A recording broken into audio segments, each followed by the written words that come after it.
Military दुनिया की one of the richest company हो सकती है। क्या बकवास। एक ऐसा देश जिसके पास कुछ समय पहले चाय इंपोर्ट करने के लिए भी पैसे नहीं थे, लोग गुब्बारों में भर भर कर गैस ले जा रहे थे और थोड़े से आटे के लिए ट्रक के पीछे दौड़ रहे थे। उस देश की मिलिट्री कितनी अमीर है और कितनी पावरफुल है ये जानकर आपके होश उड़ जाएंगे। पाकिस्तान की सबसे बड़ी real estate company Pakistani military own करती है। पाकिस्तान की सबसे बड़ी fertiliser company Pakistani military own करती है। सबसे ज्यादा स्कूल्स पाकिस्तानी मिलिट्री ओन करती है और उनका टोटल सालाना रेवेन्यू हमारे रिलायंस या अडानी ग्रुप से भी ज्यादा है। पाकिस्तानी आर्मी को एक काफी इंटरेस्टिंग नाम दिया गया है। It is called a state with in a state. क्यों?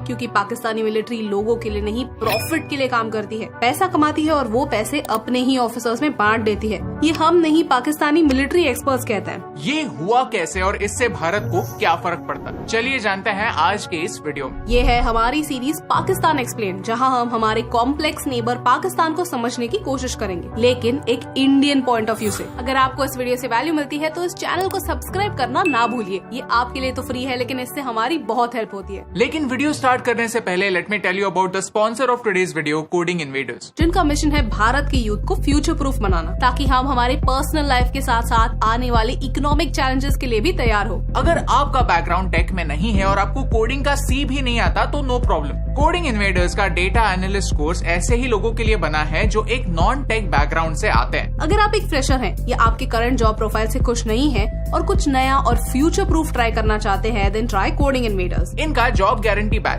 Amazon, Philips, ZTV, Deloitte जैसे कंपनीज में काम करने वाले इंडस्ट्री एक्सपर्ट्स ने डिजाइन किया। कोडिंग इन्वेडर्स आपको देते हैं 1-on-1 mentorship and career assistance, जिससे आप सीख पाएंगे कि लिंक्डइन पर प्रोफाइल कैसे बनाते हैं, अपने सीवी को कैसे स्ट्रॉन्ग करते हैं। कोडिंग इन्वेडर्स के मॉक इंटरव्यूज के साथ आप आपकी ड्रीम जॉब के लिए प्रिपेयर कर सकते हैं। कोर्स खत्म होने पर आपको एक इंटरनेशनल सर्टिफिकेट भी मिलता है, जो आप आपके फ्यूचर एम्प्लॉयर्स को दिखा सकते हैं। What's more, हमारे लॉयल व्यूअर्स के लिए एक खास ऑफर है। AN27 कोड यूज करने पर आपको मिलेगा 27% का डिस्काउंट। सो हरी अप, आपके करियर को एक टेक बूस्ट दीजिए। Click on the link in the description for job guarantee batch. Chapter 1, Pakistani military की ताकत। चलिए सबसे पहले जानते हैं कि पाकिस्तान की मिलिट्री स्ट्रेंथ क्या है। पाकिस्तान जीडीपी की बात की जाए तो पाकिस्तान पूरी दुनिया में 42nd रैंक पर है, लेकिन एट द सेम टाइम जब मिलिट्री पावर की बात की जाए तो पाकिस्तान 7th रैंक पर आता है। To put things in perspective, Pakistan का ranking France, Australia, Italy, Israel जैसे देशों से भी हाई है।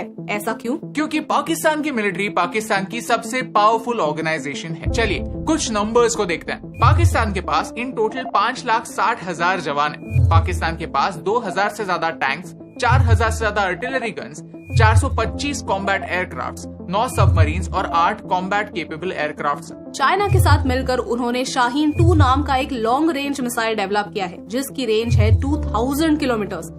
पाकिस्तान न्यूक्लियर वॉरहेड्स को शॉर्ट रेंज में यानी 50 to 100 किलोमीटर्स की रेंज में यूज कर सकता है। इन सारे एरियाज में भारत के नंबर्स पाकिस्तान के मुकाबले काफी ज्यादा है और इनके बारे में हमने एक डिटेल्ड वीडियो भी बनाया है, जो आप यहाँ पर देख सकते हैं। यहाँ इंडियंस को खुश होने की जरूरत नहीं है, क्योंकि चाइना की आर्म्ड फोर्सेस पाकिस्तान की जिगरी दोस्त है और चाइनीज आर्म्ड फोर्सेस काफी ज्यादा टेक्नोलॉजिकली एडवांस्ड है। भारत को एक बहुत ज्यादा एडवांटेज है कि हमारे सोल्जर्स डिफिकल्ट टेरेन में लड़ाई लड़ चुके हैं और जीत भी चुके हैं। वेराज चाइना ने आखिरी लड़ाई वियतनाम से लड़ी थी और वो भी 1979 में, जो वो हार गए। लेकिन एक एरिया है जहां पाकिस्तान भारत से काफी आगे है और वो है न्यूक्लियर वेपन्स। ऑफिशियली भारत के पास 140 न्यूक्लियर वेपन्स हैं, जहां पाकिस्तान के पास 150 न्यूक्लियर वेपन्स हैं। एक इंटरेस्टिंग फैक्ट बताए तो 1993 से 2006 के बीच सरकार ने जो भी पैसे खर्च किए, उनमें से 20% खर्च आर्म फोर्सेस पर हुए थे। That is 1/5 of the whole budget. That is huge. सोचिए, अगर ये सारा पैसा हेल्थ केयर, एजुकेशन या जॉब जनरेशन में खर्च होता तो पाकिस्तान आज एक इकोनॉमिक क्राइसिस से ना गुजरता। लेकिन ये बात हो रही है उस पैसे की जो पाकिस्तानी सरकार पाकिस्तानी मिलिट्री को देती है। लेकिन पाकिस्तानी मिलिट्री को इस पैसे की बिल्कुल जरूरत नहीं है। पाकिस्तानी मिलिट्री खुद बहुत अमीर है। चैप्टर 2, मिलिट्री इतनी स्ट्रॉन्ग बनी कैसे। पाकिस्तान की मिलिट्री पावरफुल है, हम सबको पता है, लेकिन अब थोड़ी गहराई में जाते हैं। इस वीडियो की शुरुआत में हमने पाकिस्तानी मिलिट्री को a state with in a state कहा, क्योंकि पाकिस्तान एज अ कंट्री एक इकोनॉमिक क्राइसिस से गुजर रहा है, लेकिन पाकिस्तानी मिलिट्री को घंटा फर्क नहीं पड़ता। The reason is their economic backbone. Pakistan एक नाम की डेमोक्रेसी है, यानी यहाँ इलेक्शंस तो होते हैं, लेकिन काम वही होता है जो मिलिट्री चाहती है। और प्रूफ पाकिस्तान के इतिहास में ही छुपा हुआ है। पाकिस्तान को फॉर्म हुए 75 इयर्स हो गए, लेकिन उन्होंने 32 साल मिलिट्री रूल में बिताए। General Ayub Khan, general Yahya Khan, general Ziaul Haq जैसे मिलिट्री लीडर्स ने सरकार गिराकर कंट्रोल खुद के हाथ लिया था। एज अ रिजल्ट किसी भी पाकिस्तानी प्राइम मिनिस्टर ने आज तक अपने 5 साल की टर्म पूरी नहीं की है। लेकिन ये सारी बातें हमने प्रीवियस वीडियोस में कवर की हुई है। लेकिन आज फोकस करते हैं कि कैसे पाकिस्तानी मिलिट्री पाकिस्तान का सबसे बड़ा बिजनेस है। फौजी फाउंडेशन पाकिस्तान की सेकंड लार्जेस्ट प्राइवेट कंग्लोमरेट यानी ऐसा कोई ब्रांड जिसके कई सारे अलग अलग बिजनेसेस हो, जैसे कि टाटा जो सॉल्ट से लेकर सॉफ्टवेयर सब बेचते हैं, वैसे ही फौजी फाउंडेशन के अलग अलग सब्सिडरीज पाकिस्तान के अलग अलग फील्ड्स में फैले हुए हैं, जैसे कि फर्टिलाइजर्स, बैंक्स, सीमेंट, पेट्रोलियम, यहाँ तक कि स्कूल्स भी। 50 से ज्यादा अलग अलग कंपनीज पाकिस्तानी मिलिट्री कंट्रोल करती है, जिनका एनुअल रेवेन्यू $26 बिलियन से भी ज्यादा है। और ये नंबर हमारे रिलायंस या अडानी ग्रुप से भी बड़ा है। पाकिस्तानी मिलिट्री का इकोनॉमिक एम्पायर इतना बड़ा है कि टेक्निकली उन्हें सरकारी सपोर्ट की बिल्कुल जरूरत नहीं है। डॉक्टर आयशा सिद्दीकी एक पाकिस्तानी ऑथर और प्रोफेसर हैं। वो अपने बुक मिलिट्री इंक में कहती है कि 2007 में ही पाकिस्तानी मिलिट्री का नेट वर्थ 10 बिलियन पाउंड से ज्यादा था। To put things in perspective, ये नंबर पाकिस्तान में उस साल आए हुए FDI यानी फॉरेन डायरेक्ट इन्वेस्टमेंट से 4 गुना ज्यादा था। आर्म फोर्सेस के पास प्रॉफिट मेकिंग कंपनीज तो है ही, साथ ही साथ बहुत सारा फर्टाइल लैंड भी है।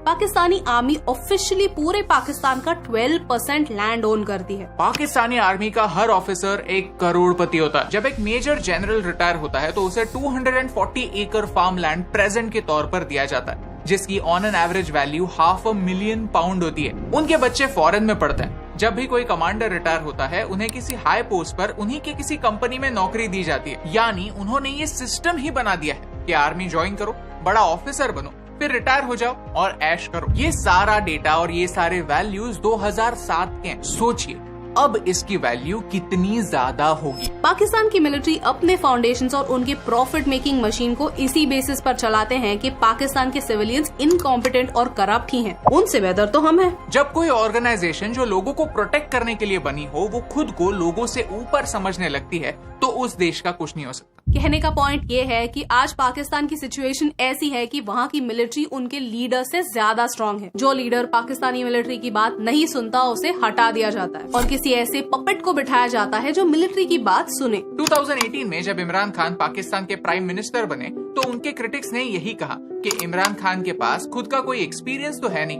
वो सिर्फ इसीलिए PM बने हैं क्योंकि पाकिस्तानी मिलिट्री चाहती है कि ऐसा कोई गद्दी पर बैठे जो ज्यादा सवाल ना पूछे और मिलिट्री को जो करना है वो करने दे। आज वही इमरान खान कह रहे हैं कि उन्हें असैसिनेट करने का प्लान बनाया जा रहा है। हाल ही में उन्हें अरेस्ट हुई है और इनकी इस कंट्रोवर्शियल अरेस्ट की वजह से पूरे पाकिस्तान में वायलेंस हो रहा है। पाकिस्तान के इतिहास में पहली बार पाकिस्तानी मिलिट्री पर उनके ही लोग अटैक कर रहे हैं। पाकिस्तान में एक सिविल वॉर होने के चांसेस काफी हाई है और इसके बारे में हम एक डिटेल्ड वीडियो जल्द ही बनाएंगे। Chapter 3 army versus the people. Pakistan में मिलिट्री रूल की एक लंबी चौड़ी हिस्ट्री और आगे जाकर फिर से पाकिस्तान में मिलिट्री रूल ना आए, इसलिए 2010 में पाकिस्तान के कॉन्स्टिट्यूशन को अमेंड किया गया। इससे पार्लियामेंट को डिसॉल्व करने की पावर प्रेसिडेंट के हाथ से निकाल दी गई। ये कदम एक सही डायरेक्शन में था, लेकिन ये कदम सिर्फ एक आधा कदम है। मिलिट्री डेमोक्रेटिकली इलेक्टेड लीडर्स की बात तब सुनेगी जब उन्हें फंड करने वाली कंपनियों पर एक्शन ली जाएगी। इन कंपनीज को मैनेज कौन करेगा, ये डिसाइड करने की अथॉरिटी मिलिट्री के हाथ से निकाल दी जाएगी। जब तक मिलिट्री सरकार पर डिपेंडेंट नहीं होगी, तब तक वो किसी भी लीडर को आंसरेबल नहीं होगी। सोचिए,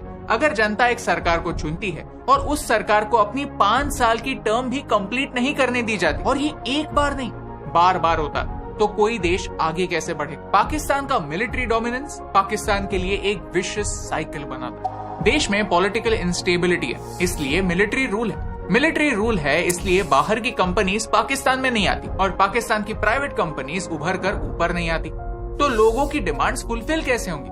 इसलिए फौजी फाउंडेशन जैसी मिलिट्री फंडेड कंपनीज बड़ी होती है और इकोनॉमिकली स्ट्रांग बनती है, जिनसे मिलिट्री के हाथ और पावर आ जाती है और इससे पॉलिटिकल इंस्टेबिलिटी कम तो नहीं होती, उल्टा बढ़ती है। पाकिस्तानी मिलिट्री, उनके ढेरों फाउंडेशंस, बैंक्स और उनसे आने वाला पैसा अगर लोगों की भलाई में यूज होता तो शायद आज पाकिस्तान एक इकोनॉमिक क्राइसिस से ना गुजर रहा होता। अगर कोई पाकिस्तानी सेंसिबल है तो वो यही कहेगा कि यस, हमारा फोकस भारत को डिस्ट्रॉय करना नहीं, पाकिस्तान के कोर इश्यूज सॉल्व करना होना चाहिए।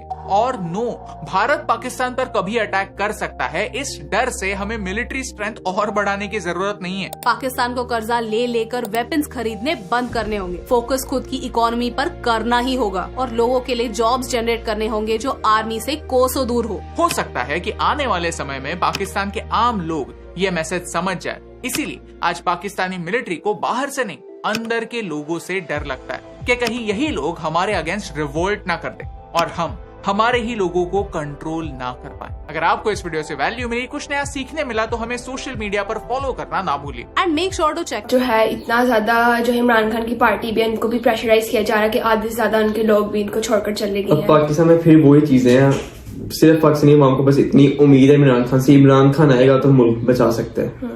मतलब इनको ये है, उसको है, इनको पाकिस्तान जितने भी लोग उनके दिमाग में बस एक इमरान खान ही वाहिद। अगर इमरान खान को कुछ हुआ तो समझो पाकिस्तान का कभी कुछ हो ही नहीं सकता।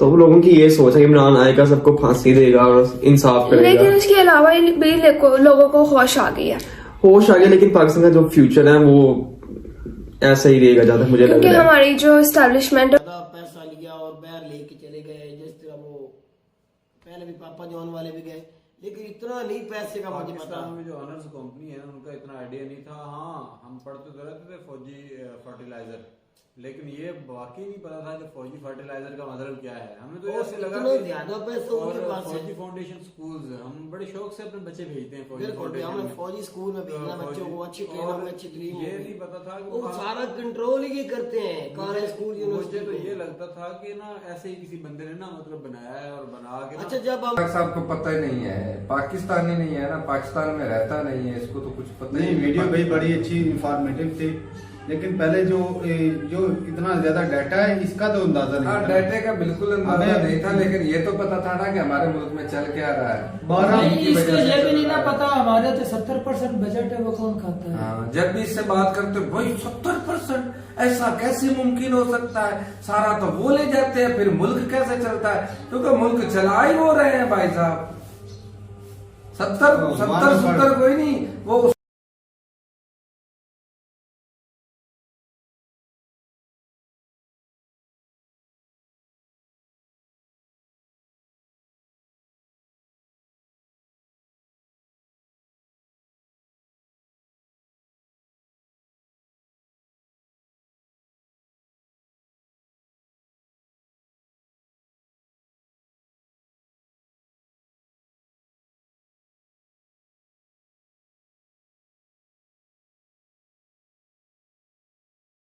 वीडियो हमने देखा, वीडियो था पाकिस्तान मिलिट्री कितनी ज्यादा वेल्थी है और कितना पैसा है उनके पास और क्या क्या कंपनीज हैं, और काफी सारी डिटेल्स दी गई इस वीडियो में। हो सकता है कि कुछ डिटेल वो ना दे पाए हों, और हकीकत यही है कि पाकिस्तान की जो आर्मी है बहुत सारे अदारों को, ऐसे प्राइवेट अदारों को चलाती है और वो प्रॉफिटेबल भी हैं और वो बेहतरीन कर रहे हैं। और ख़ास करके उनका कहना यही है कि चूँकि पाकिस्तान एक गरीब मुल्क